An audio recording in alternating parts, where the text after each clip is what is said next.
देखिए, ये जो डोमिनेंट कास्ट का जो कॉन्सेप्ट है, जिसमें जो सवाल में है, वो एम.एन. श्रीनिवास एक बहुत ही इम्पोर्टेंट सोशियोलॉजिस्ट हैं, समाजशास्त्र वैज्ञानिक हैं। उन्होंने ये वर्ड को कॉइन किया, जिसमें ये कहते हैं कि डोमिनेंट कास्ट यानी कि क्योंकि भारत में सबकी पहचान उसकी जाति से होती है, कि हमारे समाज में स्ट्रैटिफिकेशन सिस्टम में सबसे मुख्य है जाति प्रथा, और इसी से व्यक्ति अपनी पहचान डालता है। आजकल ऑफ कोर्स उसमें काफी बदलाव आया है, उसके बारे में हम कभी और चर्चा करेंगे। बट यहाँ पे जो प्रश्न है आपका ये है कि डोमिनेंट कास्ट, तो एम.एन. श्रीनिवास ने ये कहा था, अगर हम पूरे इंडिया में देखते हैं तो हर एक जगह पे हर एक की डोमिनेंस अलग है। कुछ इकोनॉमिक डोमिनेंस हो सकती है, यानी कि आर्थिक परिस्थितियों की वजह से, सामाजिक या राजनीतिक या संख्या के तौर पे। तो ये जो संख्या का है, ये वोट बैंक में बहुत इंपॉर्टेंट रोल प्ले करता है।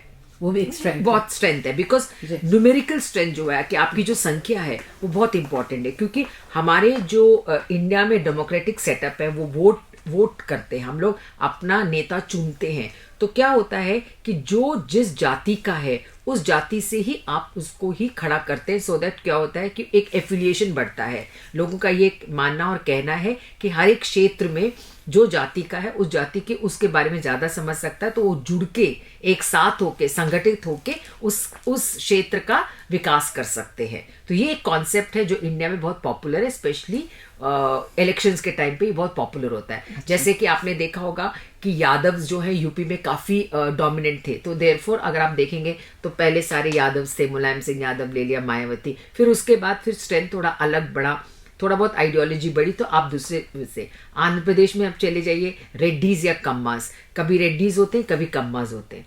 अगर आप महाराष्ट्र में चले जाते हैं, महार्स ऑफ महाराष्ट्र।